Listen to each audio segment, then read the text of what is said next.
Hello मित्रों, आज हम एक क्लास के रूप में कुछ पढ़ाने जा रहे हैं। सबसे बड़ी बात यह है कि यह क्लास जो होगा मैथ से संबंधित होगा। और मैथ में जो पार्ट होंगे ट्रिग्नोमेट्री का पार्ट होगा। इसमें हम बताएंगे ट्रिग्नोमेट्री क्या है। इसके साथ साथ ये भी बात करेंगे ट्रिग्नोमेट्री के जो जितने भी सूत्र हैं उसकी बात करेंगे। यहाँ तक की बात करेंगे कि ट्रिग्नोमेट्री का प्रभाव जो है किन किन क्षेत्रों में है। मतलब ट्रिग्नोमेट्री जो है ये एक चाहे एकेडमिक क्लास हो चाहे कंपटीशन क्लास में हो, वो सब के बारे में बात करेंगे हम। और ये क्लास जो होगा बहुत इंपॉर्टेंट होगा हर एग्ज़ाम के लिए। कोई भी कॉम्पिटिटिव एग्जाम है जिसमें ट्रिग्नोमेट्री का सिलेबस रखा जाता है उसके बारे में हम बात करते हैं। चलिए देखिए, आपके सामने जो त्रिकोणमिति है ट्रिग्नोमेट्री से कहा जाता है। अगर इसको भागों में तोड़ा जाए तो दो भागों में टूटता है। त्रिकोण धन मिति, त्रिकोण का मतलब होता है तीन कोण जिसमें हो, और मिति का मतलब होता है मेजरमेंट, मापना। इसको इंग्लिश में कहा जाए ट्रिग्नोमेट्री। इसको दो भागों में तोड़ेंगे, ट्रिग्नो और प्लस मेट्री। ट्रिग्नो का मतलब होता है तीन कोण और मेट्री का मतलब होता है मापन। मतलब तीन कोणों का मापन यहाँ पढ़ेंगे। खासकर हम कोणों के बारे के में बात करेंगे जब अगले चैप्टर में पढ़ेंगे कि कोण होते क्या हैं, कितने भाग में बटे हुए हैं, ये सारी बात करेंगे। लेकिन यहाँ पर बेसिक रूप से हम बात करते हैं ट्रिग्नोमेट्री की बात। तो देखिए, त्रिकोणमिति में हम जो बात करेंगे समकोण की बात करेंगे। समकोण मतलब जिसका एंगल कितना होगा, 90 डिग्री होगा, उसकी बात करते हैं। तो एक हम त्रिभुज बनाते हैं जो समकोण त्रिभुज होगा और इसका नामकरण कर देते हैं ABC। और ये हमारा जो कोण होगा ये क्या होगा, 90 डिग्री होगा। और इसको हम मान लेते हैं थीटा या फाई, जो भी मानना चाहते हैं मान लेते हैं जी। ये एंगल चाहिए, एंगल हम क्या कर लें, ज्ञात कर लें।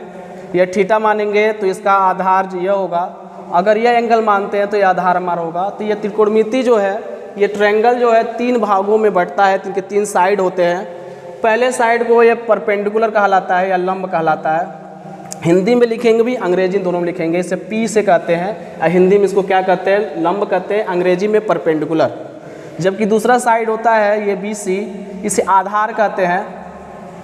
इंग्लिश में इसको क्या कहते हैं, बेस कहते हैं। और तीसरा जो साइड होता है, ये वाला जो साइड होता है जो सीढ़ी की तरह लगा हुआ है, इसको क्या बोलते हैं, हाइपोटेन्यूज कहा जाता है। ठीक है। और इसको हिंदी में कहा जाता है कर्ण कहा जाता है, कर्ण। तो त्रिकोणमिति को लेकर के जो इसके मैथमेटिशियन थे, इन्होंने एक अनुपात बताया। इसी अनुपात के बारे में पढ़ेंगे। आप बचपन से पढ़ते आ रहे हैं, अलग अलग जगह पढ़ाया जाता है। पढ़े होंगे लाल बटे कक्का, लाल बटे कक्का, ये पढ़े होंगे। ये अनुपात बताता है, ये परपेंडिकुलर बेस और कर्ण के बीच में सब अनुपात है। और इसके कितने अनुपात होंगे, 3 अनुपात होंगे, ये दिया गया है। चलिए आगे हम बात कर लेते हैं कि जो ये ट्रिग्नोमेट्री है। और इंग्लिश में एक बात करते हैं तो ये एक मैं फार्मूला बनाया हुआ है, पंडित बाबा पूजा करे और हर हर बोल के। पंडित बाबा पूजा करें मतलब पंडित जी भी बाबा जी क्या करते हैं, पूजा करते हैं, क्या करते हैं, हर हर बोल के। P फार होगा परपेंडिकुलर, B फार होगा बेस, और P फार क्या होगा, परपेंडिकुलर होगा। और H फार होगा हाइपोटेन्यूज, H फार होगा हाइपोटेन्यूज, और B फार बेस होगा। तो मेरा नियम है पंडित बाबा दोनों क्या करते हैं, पूजा करते हैं हर हर बोल के। ये अंग्रेजी माध्यम के लोग याद कर लेंगे और हिंदी माध्यम को तो याद करेंगे लाल बटे कक्का। चलिए बात कर लेते हैं कि इन दोनों के बीच में, ये सभी के बीच में संबंध होता है। तो वैज्ञानिकों ने, मैथमेटिशियन ने एक कंसेप्ट बताया कि साइन, कोसाइन और अगला क्या बताया, टेंजेंट, इन्हीं के आधार पर है। हिंदी में क्या कहते हैं इसको, साइन मतलब होता है जया, जया। कोसाइन का अर्थ होता है कोज्या, और टेंजेंट का अर्थ क्या होता है, स्पर्श जया। और हम रेखा के चैप्टर में सब बात करेंगे, स्पर्श जया क्या होता है। जब वृत्त पढ़ाएंगे तो इसके बारे में हम क्या करते हैं, बात करते हैं। स्पर्श जया जो है यहाँ पर है जी। तो साइन जो है यहाँ से रख देंगे, साइन थीटा का मतलब साइन थीटा यहाँ रखेंगे। अगर एंगल थीटा माने तब ए भी मान सकते हैं, बी भी मान सकते, कोई भी एंगल मान सकते हैं। तो साइन ये मान लेंगे, इसको क्या मान लेंगे, कोसाइन मान लेंगे, और इसको क्या मान लेंगे, टेन मान लेंगे। तो अब देखा जाए तो साइन थीटा जो होगा वो लंब L बटे के लिख देंगे अलग अलग, और कॉस थीटा लिखते हैं तो A बाई के लिखते हैं, और क्या लिखते हैं, टेन थीटा लिखते हैं तो क्या है, L बाई ए लिखते हैं। और साइन थीटा का मतलब लंब बटा कर्ण होगा, लंब बटा क्या होगा, कर्ण होगा। और कॉस थीटा A बटा कर्ण मतलब आधार बटा क्या होगा, कर्ण होगा, क्या होगा, आधार बटे कर्ण। और टेन थीटा क्या होगा, लंब बटा आधार था। बहुत बेसिक बता रहे हैं प्यारे मित्रों। तो ये है मेरे आधार बट लंब बटा आधार हो गया। चलिए अगर इसमें हम देखते हैं तो लंब बटे कर्ण का मतलब एल क्या है, ये आपका यह लंब है, और ए बी बटे क्या होगा, ए बी बटे कर्ण कितना है, ए सी है। इसी प्रकार कॉस थीटा आधार बटे आधार कितना आपका बी सी है, और कर्ण कितना है आपका ए सी है। और इसी प्रकार देखेंगे लंब बटा आधार, लंब कितना आपका ए बी है, और आधार कितना है आपका बी सी है। ये हमारा क्या था, तीन संबंध है। किसी को लेकर के इसका व्युत्क्रम भी होता है। अगर साइन थीटा को हम उल्टा लिखते हैं तो साइन थीटा का जो उल्टा होता है वो कितना होता है, 1 कॉसेक थीटा। क्या होता है, 1 कॉसेक थीटा। इसको और आगे बढ़ा लेते हैं तो इसके इसमें गुणा करेंगे तो कितना होगा, साइन थीटा और into cosec theta is equal to 1 होगा। ये आपका एक फार्मूला बन गया, ठीक है। इसी प्रकार और लिखेंगे तो कॉस थीटा का उल्टा क्या होता है, कॉस थीटा का उल्टा क्या होता है आपका, सेक थीटा होता है, सेक थीटा, ठीक है। क्या होता है, सेक थीटा होता है 1 में। इसको हम क्या करेंगे कि ये सेक थीटा इंटू गुणा करेंगे, cos theta into sec theta is equal to 1 होगा। एक नया फार्मूला और बन जाएगा। और तीसरा जो होगा टेन थीटा का उल्टा कॉट थीटा होता है, टेन थीटा का अपोजिट क्या होगा आपका कॉट थीटा होगा। तो एक नया फार्मूला और बनेगा यहाँ से, cot theta into tan theta is equal to 1 होगा। ये आपके तीन फार्मूले क्या हो गए, बन गए। तो यहाँ पर 3 हो गए, 3 3 कितने हो गए, 6 हो गए। ये हमारा क्या था, यह कंसेप्ट था। चलिए और अब बात कर लेते हैं इसके आगे।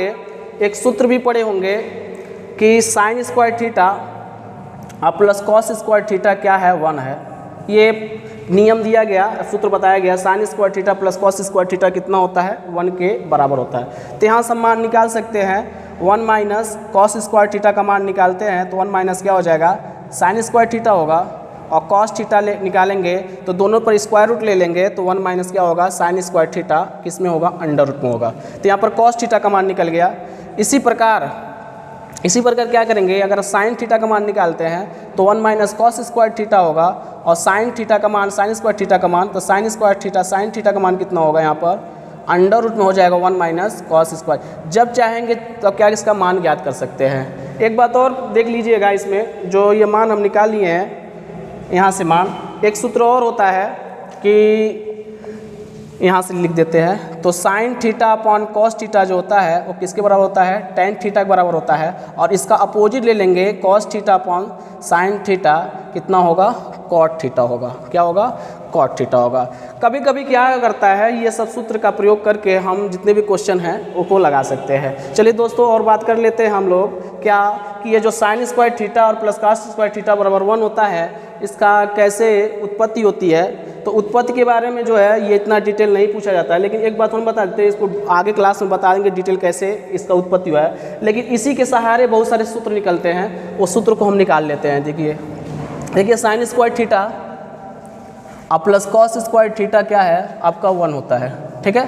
हम क्या करते हैं, दोनों पक्षों में कॉस स्क्वायर थीटा से भाग दे देते हैं। दोनों पक्षों में दोनों साइडों में क्या करते हैं, दोनों पक्षों में कॉस स्क्वायर थीटा से क्या करते हैं, भाग देते हैं। तो दोनों पक्ष हम करें तो उसको अलग अलग कर लेते हैं। तो साइन स्क्वायर थीटा अपन क्या हो जाएगा, कॉस स्क्वायर थीटा, और प्लस कॉस स्क्वायर थीटा अपन क्या हो जाएगा, कॉस स्क्वायर थीटा हो जाएगा। और 1 अपन कितना होगा, कॉस स्क्वायर थीटा। उसको अलग अलग कर लिए हैं, एक स्टेप गायब किए हैं जी। साइन स्क्वायर थीटा अपन कॉस स्क्वायर थीटा किसके बराबर हो जाएगा, टेन स्क्वायर थीटा के बराबर हो जाएगा। और ये अपन कट जाएगा, यहाँ पर 1 बचेगा। 1 अपन कॉस थीटा किसके बराबर होता है, सेक स्क्वायर थीटा होता है। किसके बराबर होता है, सेक स्क्वायर थीटा।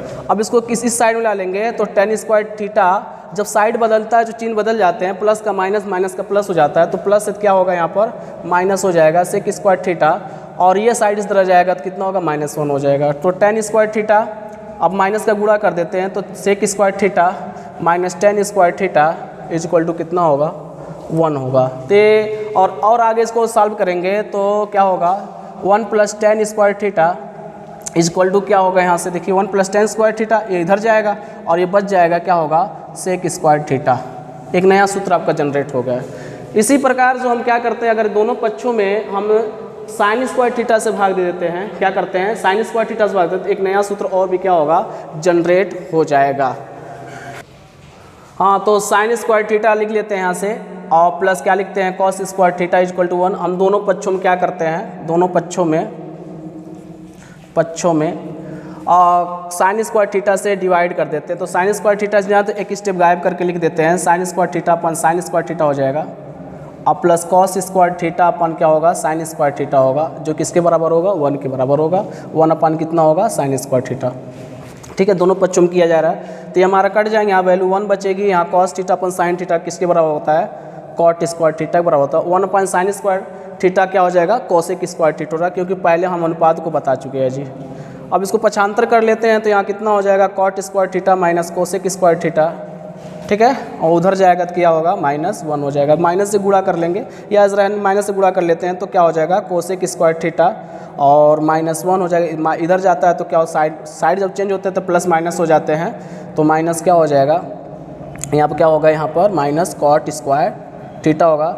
और इसको क्या लिख सकते हैं, इधर इसको पक्षांतर कर देते हैं, तो नया सूत्र अपना क्या हो जाएगा, बन जाएगा। ध्यान दीजिएगा, ये है अपना नया सूत्र बनेगा, यहाँ से सॉल्व करेंगे तो बनेगा।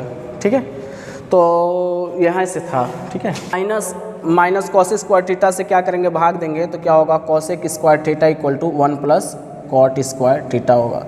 तो ये नया सूत्र अपना बन गया है। अब ये हमारा क्या था, कुछ सूत्र थे, इस सूत्र के आधार पर हमने क्या किया, कुछ बातें निकाल ली हैं, तो ये हम जान लेंगे यहाँ पर, ये सब था। इसके साथ साथ हम बात करेंगे कि जो है थीटा एंगल होता है, तो हम बता दिए थे कि थीटा एंगल नीचे रहेगा, इधर साइड में रहेगा, तो आधार होगा, और ऊपर साइड में थीटा एंगल जाएगा तो क्या होगा, ये आधार हो जाएगा। लेकिन परपेंडिकुलर पर या हाइपोटेनस पे क्या होता है, कोई प्रभाव नहीं पड़ते हैं। तो दोस्तों क्या था, यह छोटी सी वीडियो था जो ये बताने की कोशिश किए कि ये ट्रिग्नोमेट्री जो है ये समकोण पर क्या, समकोण के लिए होता है, और इसमें कुछ नए नए फार्मूले जनरेट हुए थे। इसके बाद हम बात करेंगे कि कुछ और फार्मूले के बारे में, और इसके साथ ये भी बात कर लेंगे कि जो ट्रिग्नोमेट्री है, ट्रिग्नोमेट्री जो इसके वैल्यूज़ होते हैं, थीटा की value 30 degree, sine theta, cos theta, tan theta की अलग अलग जो वैल्यू होते हैं, उसके बारे में हम क्या करेंगे, अन्य वीडियो में बात करेंगे। Thank you very much.